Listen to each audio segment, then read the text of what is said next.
It's not news that millions of people have struggled to pay their bills during this pandemic. Stimulus checks from Uncle Sam, of course, helped keep many people afloat, but were unlikely to cover the full cost of housing, food, and other expenses. Initiatives like the eviction moratorium and the federal student loan forbearance program were aimed at giving people an extra lifeline over the past 18 months. And while the moratorium has officially expired, the Biden administration just extended relief for student borrowers until January 31st, 2022. That's going to help the 43 million people holding student loans in the United States rest easier. But America's student debt crisis did not start with the pandemic.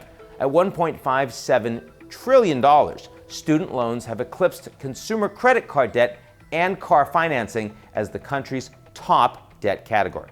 Since taking office, President Joe Biden has canceled more student loan debt than any other president.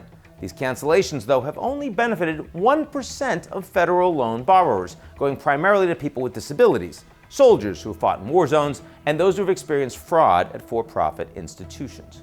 Progressive Democrats like Ayanna Pressley, Chuck Schumer, Elizabeth Warren all say more needs to be done.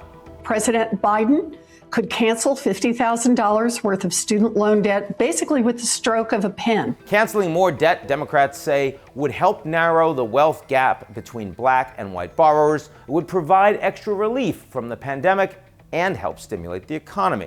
Republicans see things differently. They think this move would be unfair to current and future borrowers. It would present an unfair burden on taxpayers and unnecessarily subsidize high-earning professionals in jobs that require advanced education. And even some high earners are struggling. In one study, 60% of millennials earning over $100,000 a year say they are living paycheck to paycheck, in part because of student loan debt. Feeling broke and actually being broke can be two different things, though. Another study found that 20 years after starting college, on average, white borrowers paid all but 6% of their original balance, whereas black borrowers still owed 95% of their bill. Which begs the question, if the financial fallout from the pandemic plays out for years to come, what will happen to America's student borrowers after January 31st?